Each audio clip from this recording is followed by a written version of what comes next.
Okay, so we will be continuing where we left off.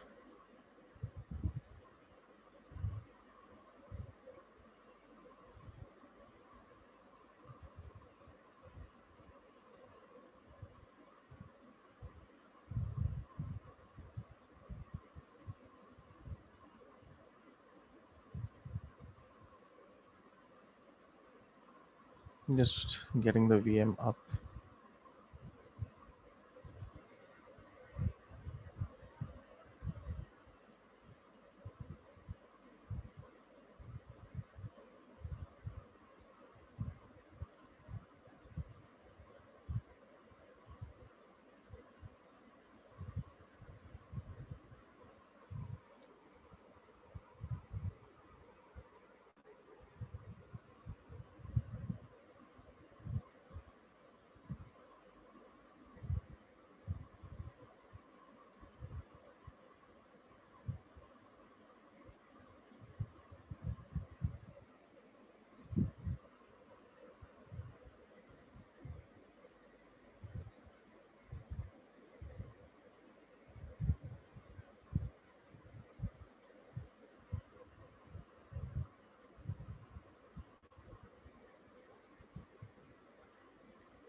So yesterday, this is where we left off. Okay, this is the last thing that we did. So now I'm going to continue from level 11. So that means I'll log in to Bandit 11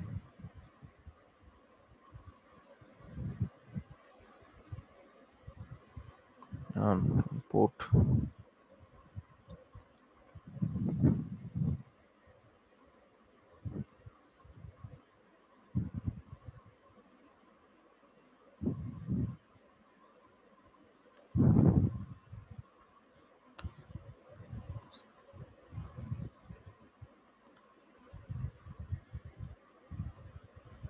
Okay, so I enter the password and I'm logged in. Now it says that the password for the next level is stored in the file data.txt where all lowercase and uppercase letters have been rotated by 13 positions. Okay, so let's take a look. So this is the text and this contains the password. And what it's saying is that all the characters have been rotated by 13 positions.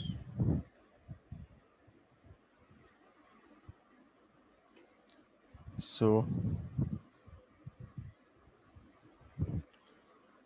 this is actually a cipher known as ROT13. Are you familiar with it?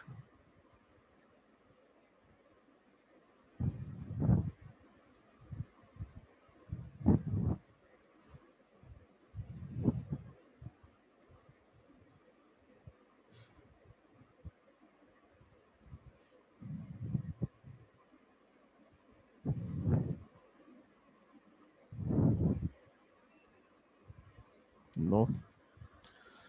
Okay. Then I'm just going to follow this link. And they have given an example. of what it does, so you'll understand that better. Now, rot 13, rotate by 13 places, is a substitution cipher that replaces a letter with the 13th letter after it in the alphabet. Look at this example.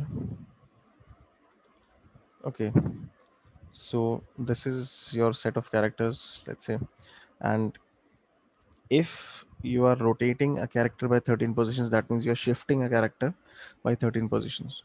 Okay, rotating is shifting.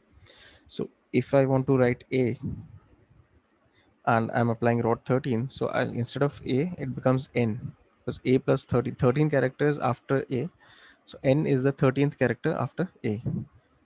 So you go 1, 2, 3, 4, 5, 6, 7, 8, 9, 10, 11, 12.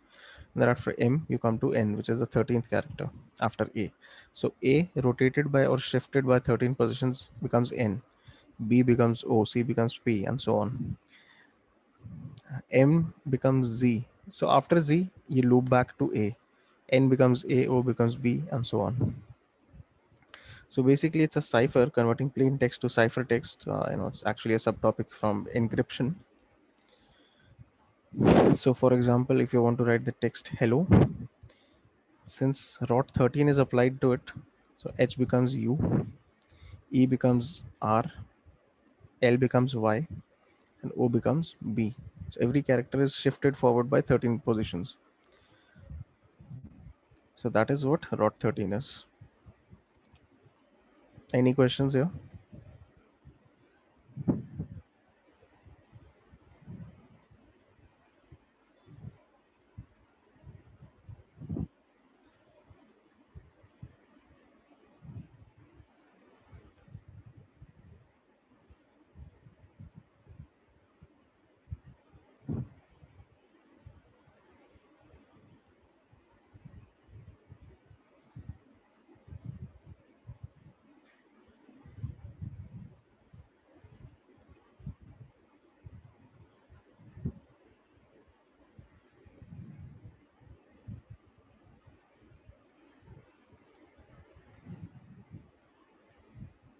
No, no questions. Okay.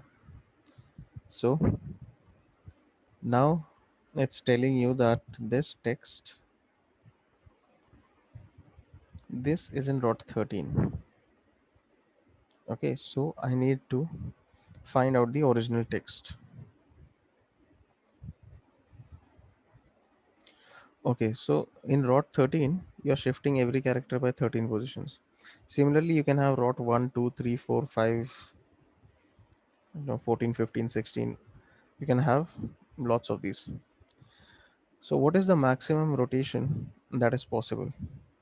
Like it's 13 here. 13 is very common, that's why they've taken 13. But you can rotate by any number of characters.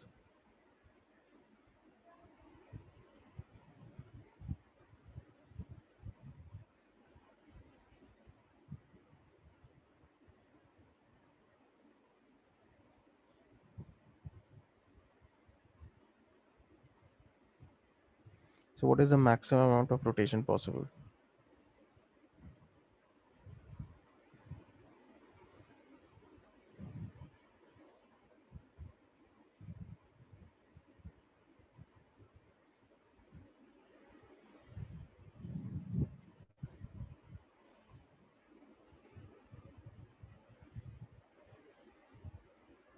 26. It's actually 25. If you rotate by 26, every character reaches the original position. If I rotate A by 26, A will come back to its original position. So that's not really a rotation. The maximum is 25. So if I rotate, if I apply route 25, A becomes Z.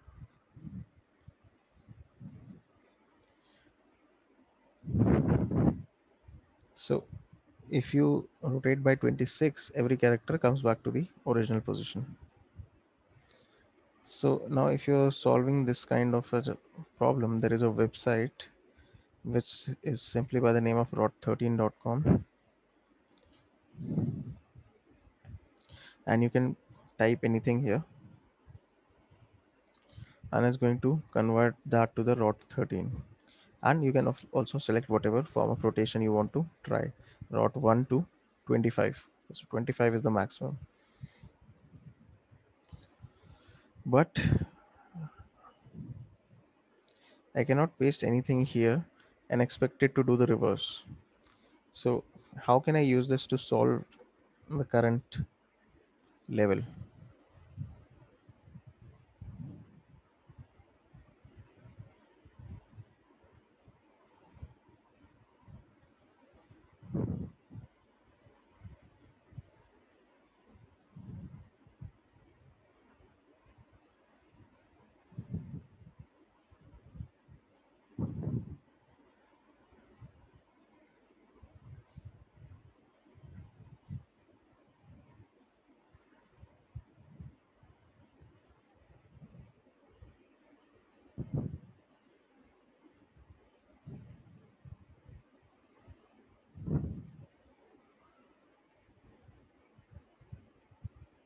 No, no suggestions.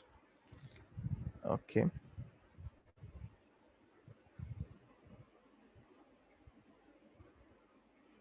no, there's no minus value.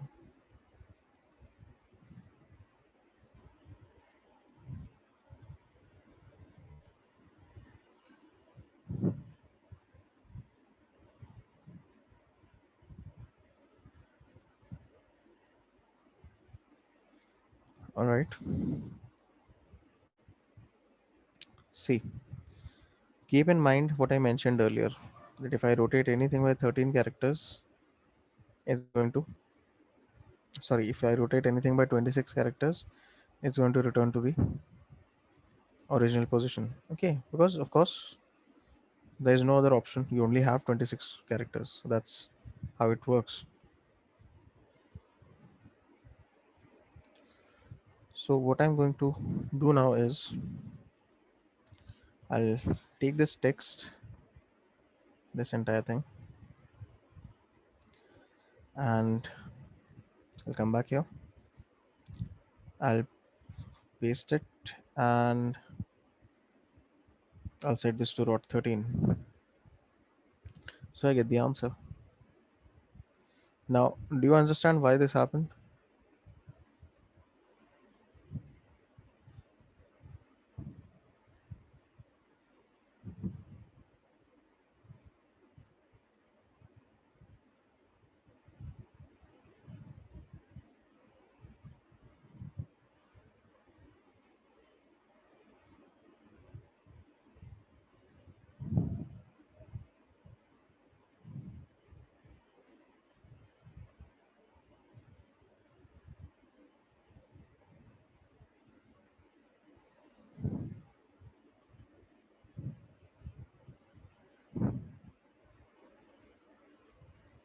Is it clear or is it not clear how this happened, how we solved it?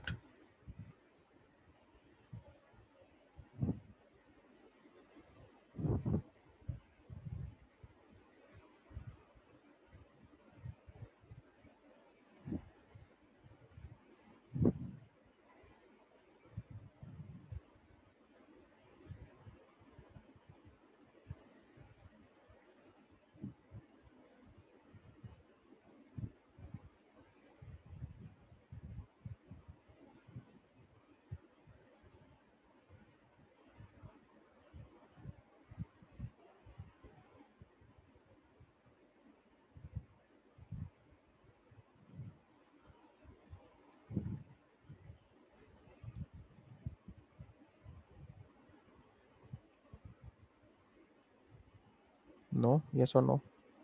Yes. Already it is in rot 13. So if you apply rot 13 to that again, the total becomes rot 26. Okay, so it adds up. So at 26, you get the original answer. So let's say I had some text that was in rot 10. What would I apply here to get the original answer?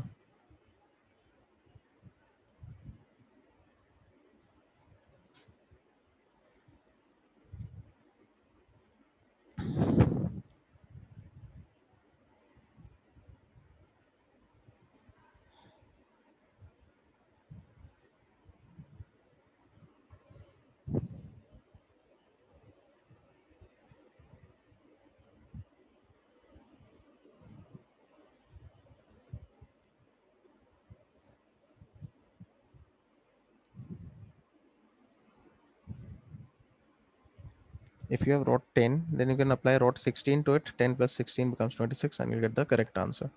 To keep in mind this method for solving this, just you need to use this website rot13.com. I'm going to copy the password here, exit this.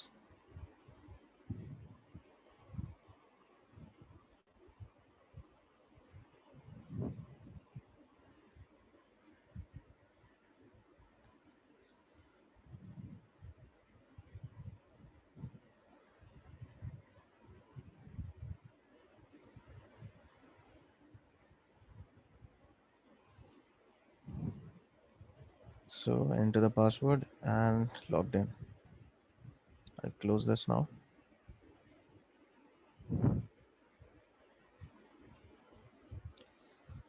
Okay, so now this level, it's slightly, it's a slightly longer one.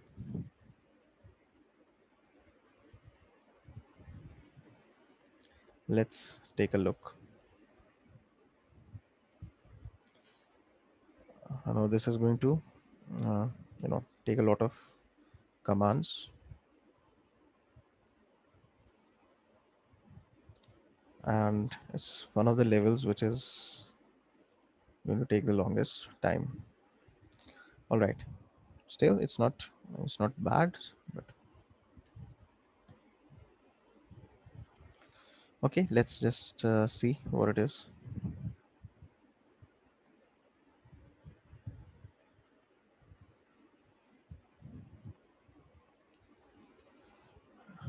It says that the password for the next level is stored in the file data.txt, which is a hex dump of a file that has been repeatedly compressed. So the file data.txt itself, it's a hex dump, and it is a hex dump of a file that has been repeatedly compressed. So something that's repeatedly compressed means multiple times they've applied compression, and after that the resulting file that has been converted to a hex dump, and this file that we see data.txt, that contains this hex dump.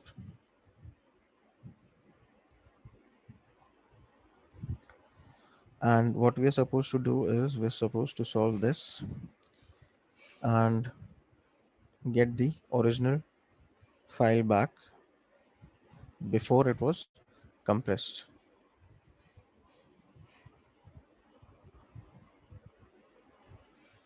And it tells us that for this level it may be best to create a folder in the temp directory, and where you can work, for example, okay, then copy the data file and rename it on. All right,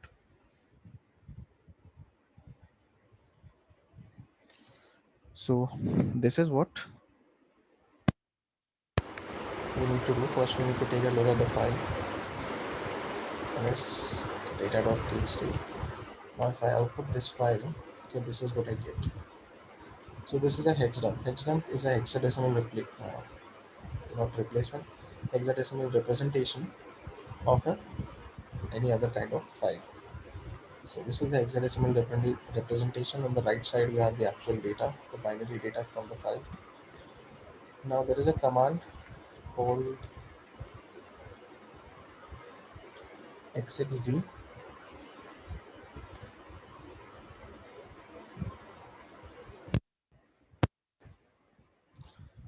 Okay, can you hear clearly now? Okay, what about you, Arjun? Okay, yes, all right. So as I was saying, we have this hex dump, and this is a hex dump is a hexadecimal representation of a file. So in this case we have a binary file.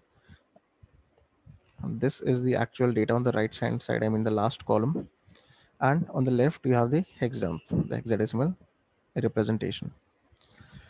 So there is a command called xxd. This is the command which is used to create hex dumps, and it can also be used to do the reverse process to get the original data back from a hex dump. So if you take a look at the manual, it's just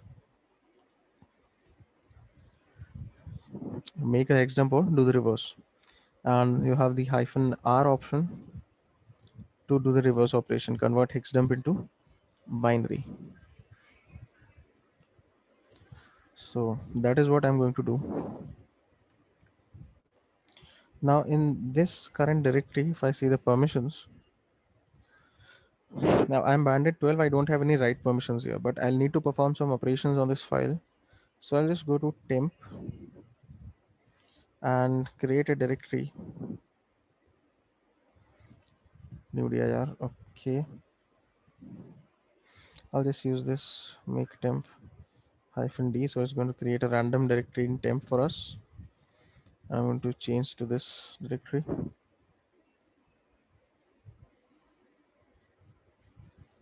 Okay.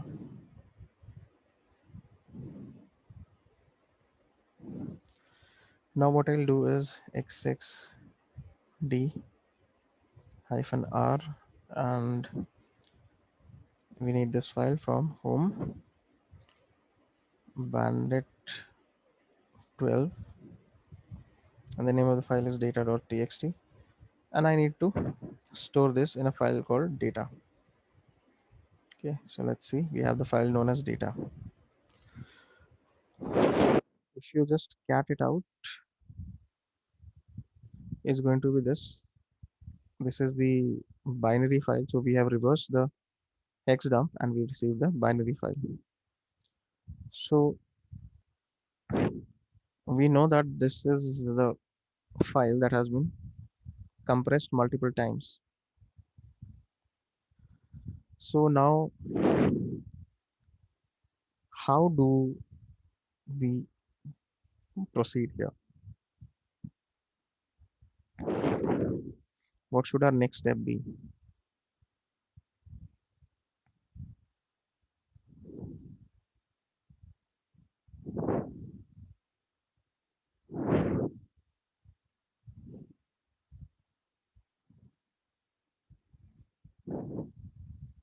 So this is a binary file, it does not directly contain your password anywhere. So how should I proceed then?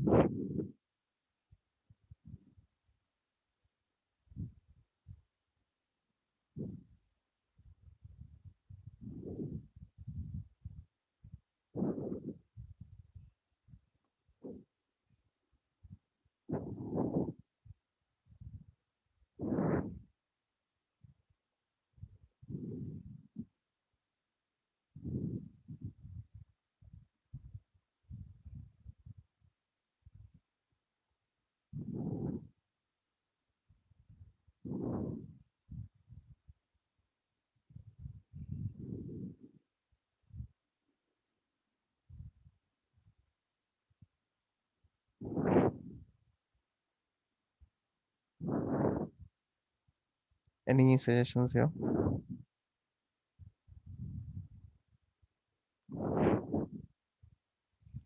See, what we already know is that the original file was a hex dump of a file that had been repeatedly compressed.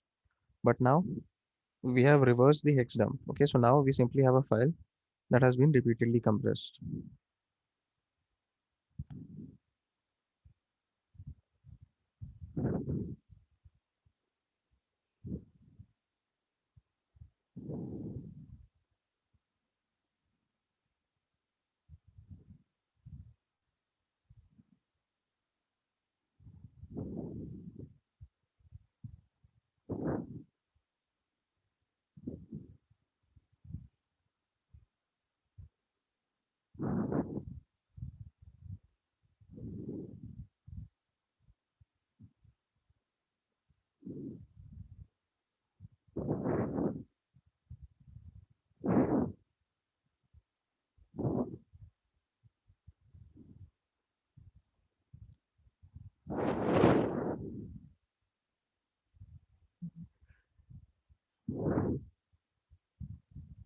Okay.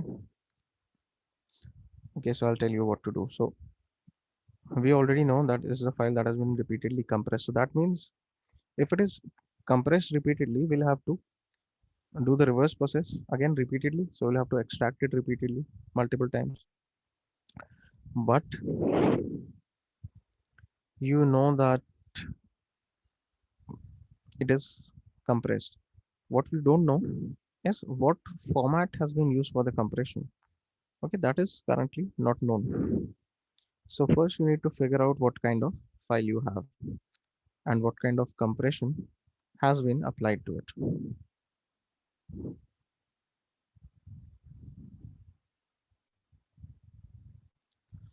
So I have this file data. I'll simply use the file command. So what information I get is it's gzip compressed data.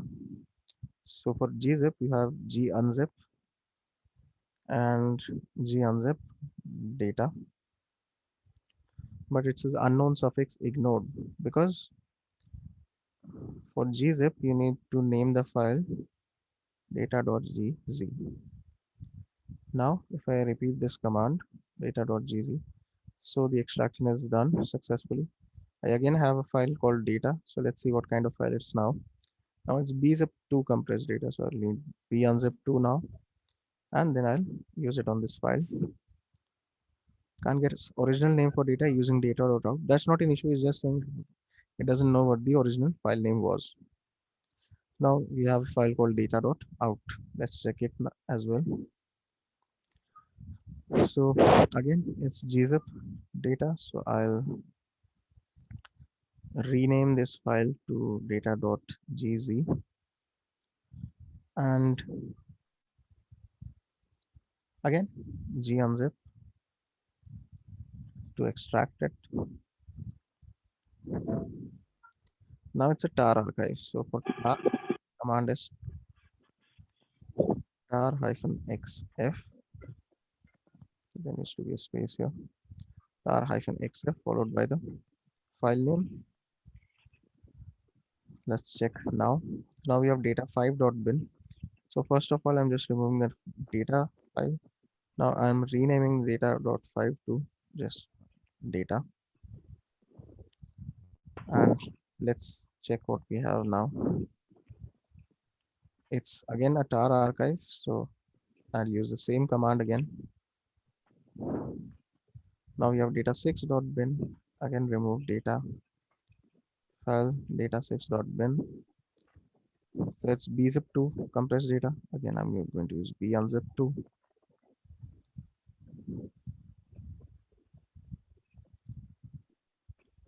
ls data6.bin.out. I don't want such a long name. I just want it to be data. Again, just use this file data command. So we have another tar archive here.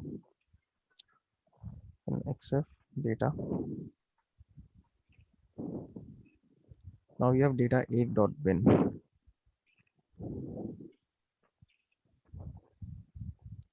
So it's gzip compressed data now. First of all, I'll just remove data. Then I'll rename data8.bin to data.gz. So gunzip data.gz and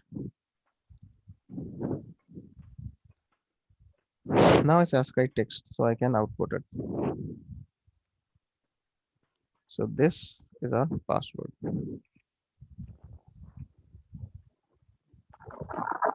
Any questions? Hello, sir. No? Hello. Okay. Can you hear? Actually, some network issue. Can you start with the sound? That Your voice is extremely low. I can't, like, very low volume. I can't get what you're saying.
Start like from the very beginning.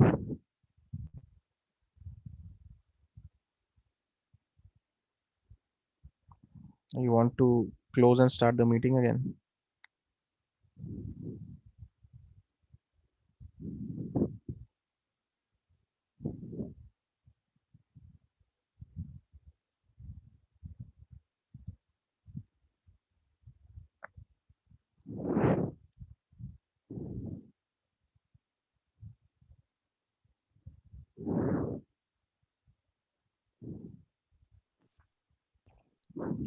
Hello, sir. So, Hello. yeah, so are you saying that we should just close this meeting and start it again? That's what you're saying? No, just you can just scroll up. Hello. Can you please scroll up screen? Again, your volume is very low, man. I don't know. Okay, No, yeah, now, actually, yeah, yeah, yeah. Say now what you're saying. just can you scroll up? Scroll up. Okay, okay. Yeah, yeah, yeah. From here, it's Yeah, that's okay. LS onwards. This part. Yeah. Okay, From there, see what. my net issue started. Okay. So see what we did was we just after we had this binary data, we reversed the hexadecimal. We have this file now. Now what we do is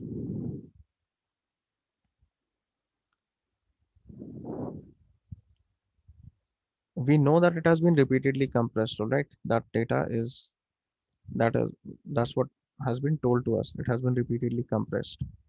Even if you don't know what exactly is up to the file, if you see this kind of thing, just it's best to always check what kind of file it is. Okay, so we check that with the file command, which tells us what kind of file we're dealing with.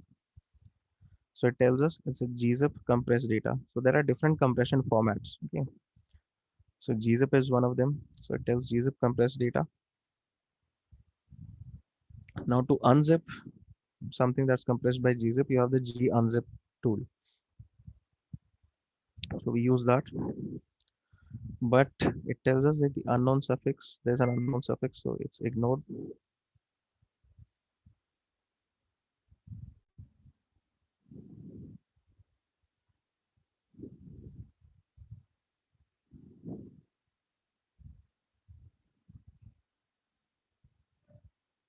Now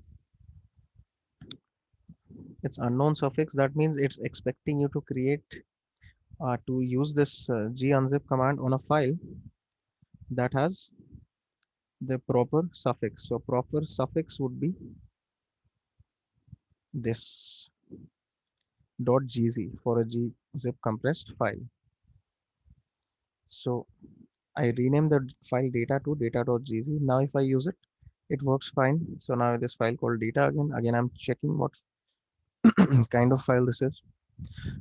So basically at every step of the process, I'm going to be checking what kind of file I have. And of course, the command that's used for that is file command. Now, what I have here is bzip to compress data. So there is a tool for bzip, b unzip. If you see here, these commands are also mentioned bzip, gzip. These commands themselves can be used to extract, but they also have their counterparts gunzip and bunzip. So you can use that as well. And tar, of course, tar is also something that we've used. So, okay, where were we this at this point? So now it tells us that bunzip to data. Can't guess original name for data, but this is not an error. It simply means that it has named the output as data.out. So that's fine. That's not an issue. Now let's check what kind of compression is used here. So gzip again. So we rename it. We use gzip, gunzip actually. Then check what kind of data you get this time. So It's a tar archive this time around. So to extract a tar archive, the command is tar-xf followed by data. Next, we again check. So again, it's a tar archive. So we repeat the process. Then I'm in between. There are some remove commands. So I'm removing the files from the previous steps and only keeping the latest file that I've received. In every step, I'm doing that to avoid any confusion. So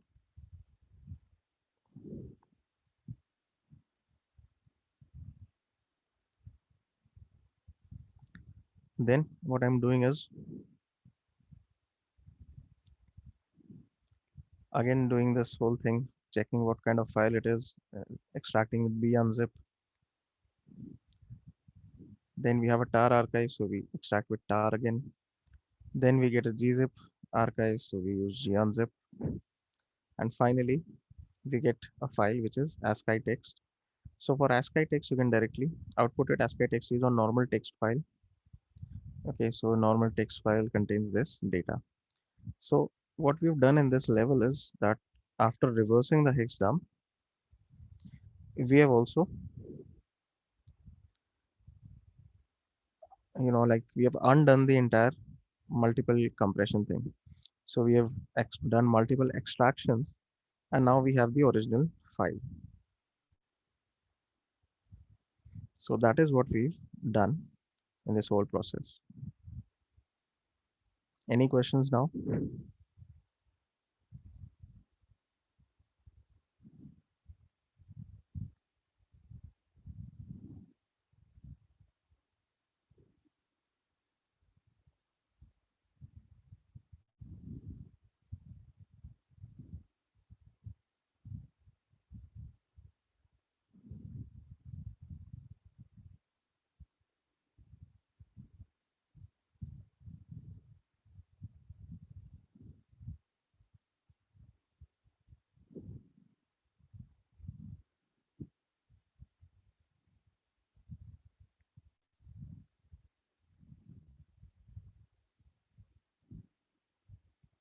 XF for tar, see XF means it's X means that I want to extract some data. You can use tar for both, okay, for compression as well as for extraction. So X means I want to extract data, and F is in order to specify the file name. So X is for extract and F is file name. That is what XF means. Okay.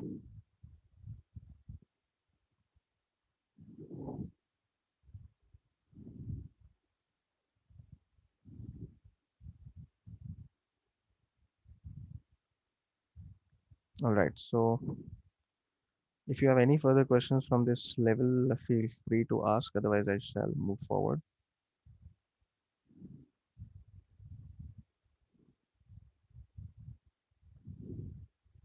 No, looks like everything is clear here. All right. So I'll exit this now.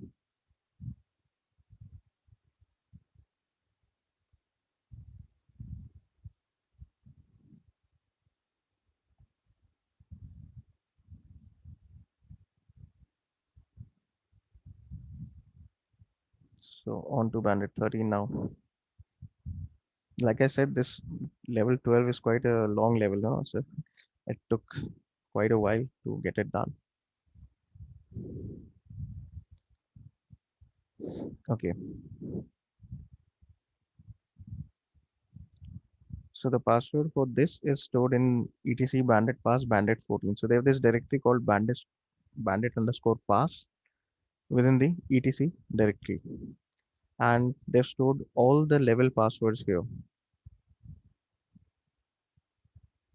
So for similarly for bandit 14 also, the password has been stored in that directory. And every password file can only be read by the person who is logged into that particular level. So for example, password for bandit 7, the file can only be read by bandit 7. For bandit 9, the file can only be read by bandit 9.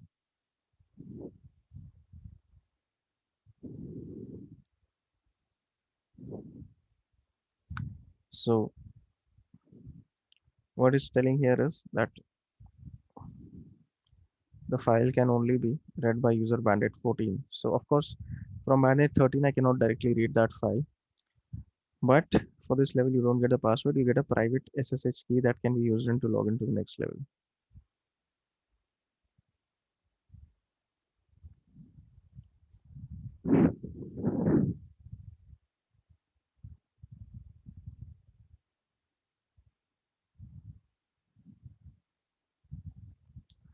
So what it means is normally what we do is we log into SSH using passwords, but you can also use private keys to log into SSH, provided that the public key is stored in the user's direct home directory.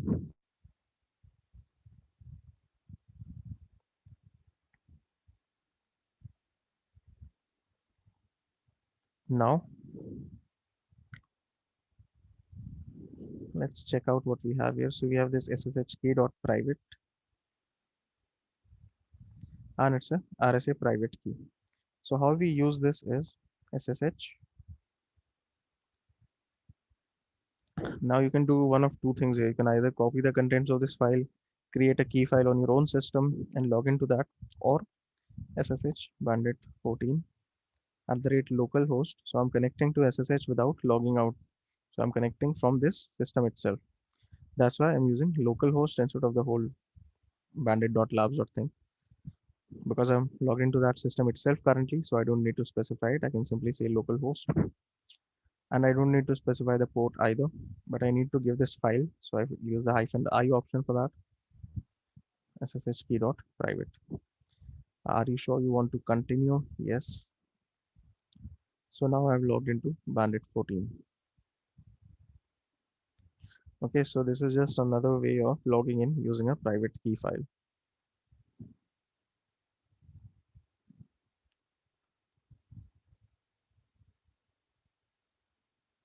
Now it tells us the password for the next level can be retrieved by submitting the password of the current level to port 30,000 on localhost. Okay, so can you tell me what tool is going to be used here?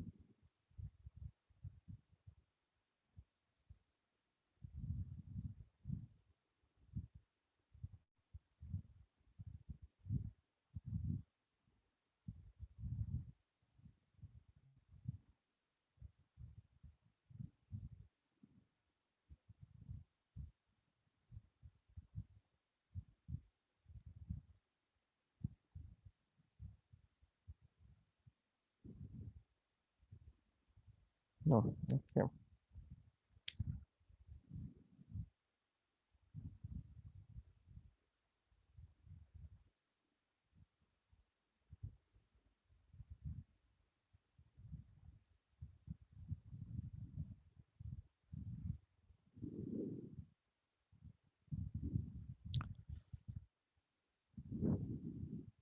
So what we do here is we know that there's an open port and we need to connect to this on localhost. So I need to be logged into this bandit server, and I'm already logged in, so that part's done. And I need to connect to localhost and submit the password for the current level here. So password for the current level, as we've seen, can be found in the bandit pass directory. And current level is bandit 14. So this is the password.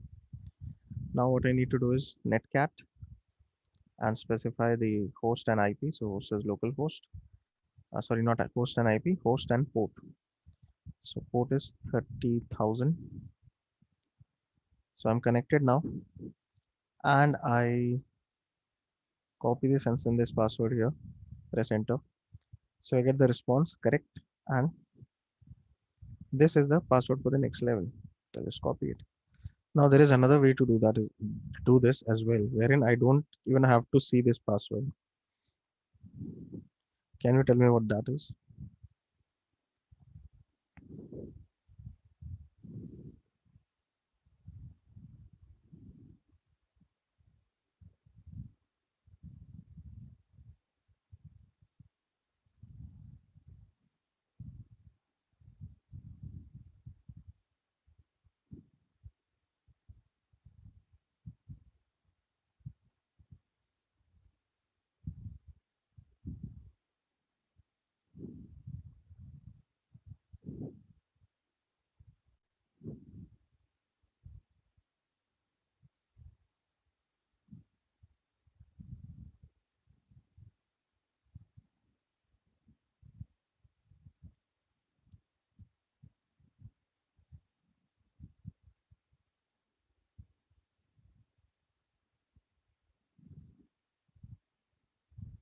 See, we already know what we need to do. I'm just asking you for one method that will allow me to do the exact same thing, but the command is going to be slightly different. There's going to be a change there.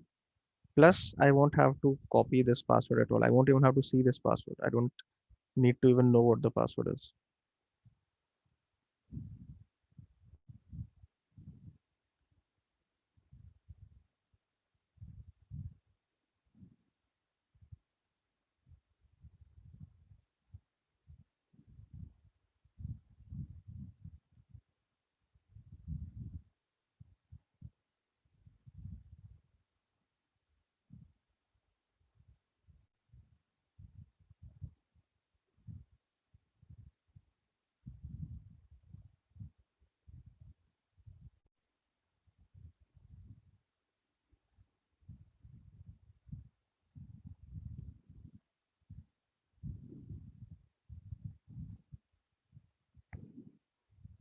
Okay, see what we can do is to this command, redirect this.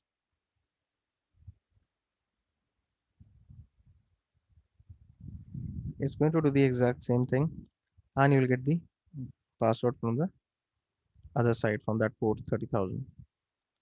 So I can also use this to log in like bandit 15 at the rate localhost, and I don't need a port number. Yes, yes, test and the password, and I log in. So you can also do that, but I would recommend doing a I would recommend against this, since this in case you have a bad connection, you're basically creating a connection within a connection. Okay, so if you're already logged into SSH, then you're logging in again to the same connection. Because see what happens if I exit. I come back to bandit 14 and I exit, come back to 13 again, and so it was a connection within a connection within a connection. So it was three levels inside. So this can create an input lag in case your network is slow. That's why I would not recommend doing this. But this is also an option and you should be aware of it. Okay, so just excuse me for 1 minute.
Yeah, do you have a question?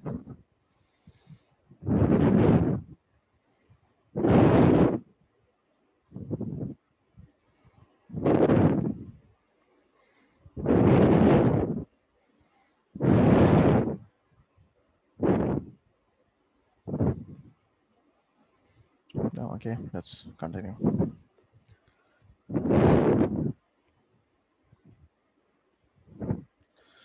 Now it says the password for the next level can be retrieved by submitting password of the current level again to port 30,001 on localhost using SSL encryption. So I cannot use Netcat now. Netcat does not use encryption of any kind. But if you look at the helpful reading material here, they have mentioned something. So you can take a look through this.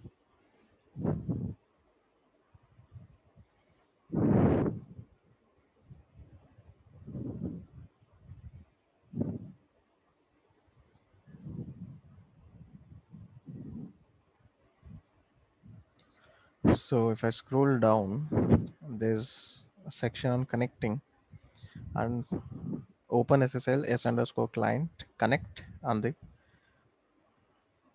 host and port to connect to. So I'm going to use OpenSSL for connecting because I need to have SSL encryption.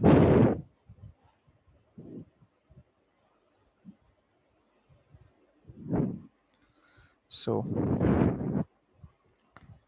open SSL s underscore client. There's a server side and a client side. So we are acting as a client. The server is already running. Connect localhost 30,001. And now I need to paste the password for the current level and I get the password for the next level. So I can exit and again I'll log into the next one.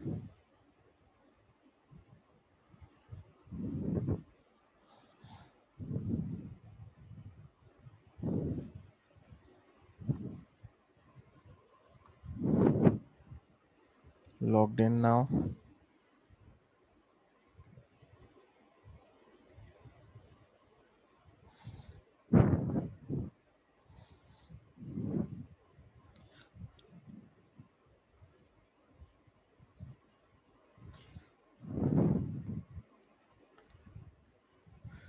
So now it says the credentials for the next level can be retrieved by submitting the password of the current level to a port on localhost in the range 31,000 to 32,000. So now they've specified a entire range. So first we need to scan this range and we need to find out which of these ports have a server listening. Then find out which of those speak SSL and which don't. There is only one server that will give you the next credentials,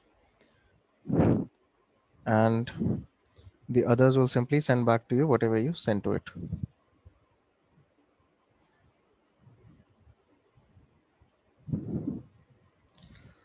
So first we need to scan and map localhost, and the port range has been specified as 31,000 to 32,000.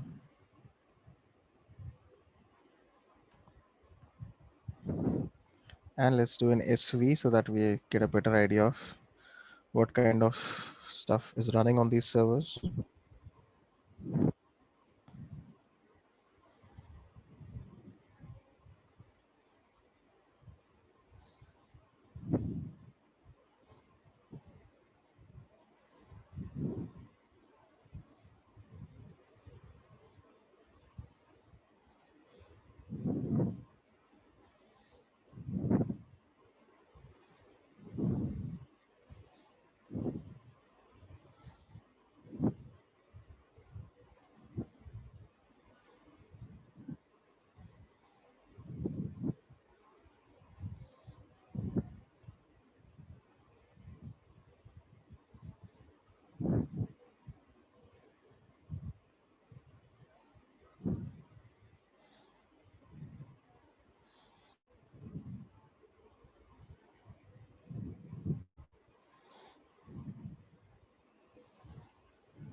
So now we have the results of our scan.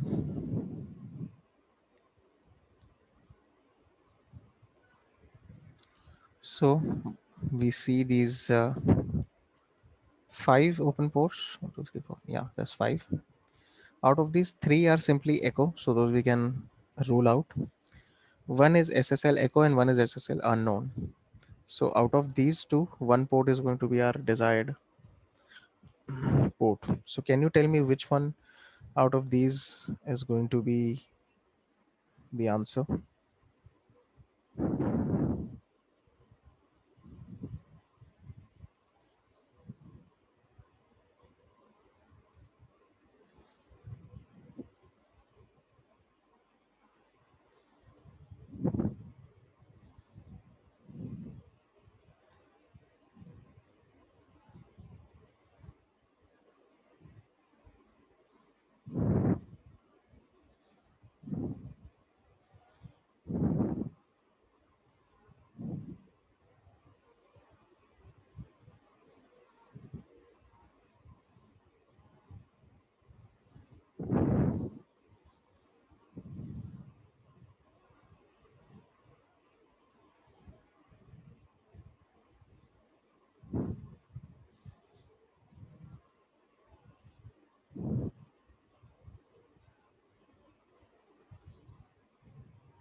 So come on. Is it the unknown one? Are you asking me or are you telling me? I'm asking for which one do you think?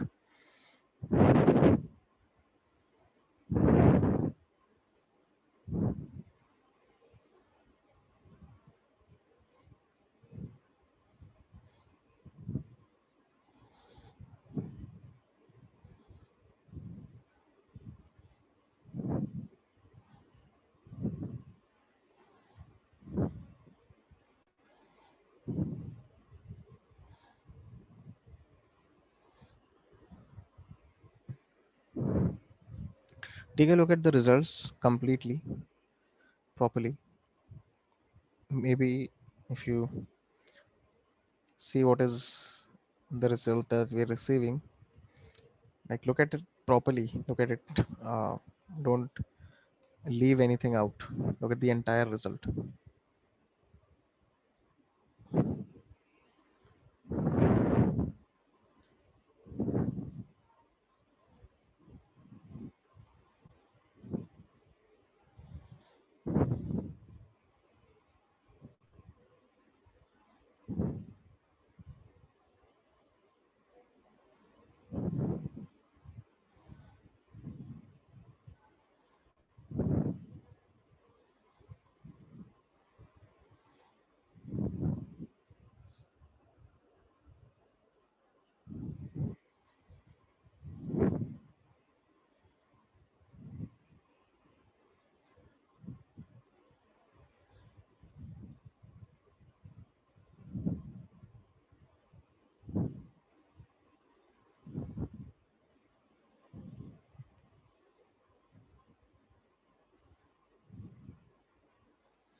Okay,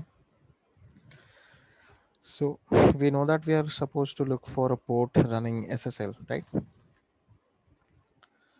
So what we do is we know that it's going to be either of these two ports, this one 31518 or 31790. And although this in itself should be enough because this is the only port which is not running echo, so it won't just repeat what I'm sending as an input. So this should be enough to give us our answer. But also you have another hint. So one service unrecognized despite returning data. So this is the response received by Nmap for port 31790. And if you read it, you'll get wrong. Please enter the correct current password. And this has been received multiple times. So that means this is the port which is expecting the password. When you get results like these, it's very important to go through them because it can contain some useful information. So what I'm going to do is open SSL s underscore client connect, and of course localhost port is going to be 31790. So we are connected. Let's paste that password. So it says correct. It says correct here, and it gives us a private key. So what I can do is I can simply copy this, come over to my system, nano key. Okay, so I've already pasted it. This file already exists on the system. This is the same key. And before you can use a private key, you need to set the permissions like so. So this is that the use only the user has read permissions, and at most you can give the user write permissions as well, but not more than that. So I don't need to change the permissions in this case because they're already very restricted. Otherwise, if you try to use a private key which has open permissions, it will give you an error. So SSH bandit, what is this? Password for 17, right? Okay. At the rate bandit.labs dot over the wire.org on port triple two zero, and I use the key file.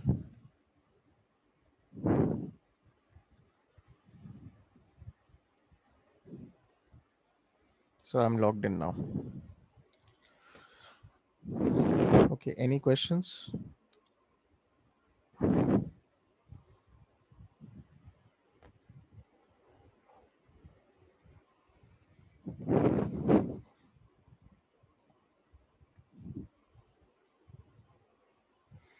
No? All right. So we'll continue with this tomorrow. And of course, if you find that time, try to solve the other levels on your own. See if you can, if you're able to do so. Okay.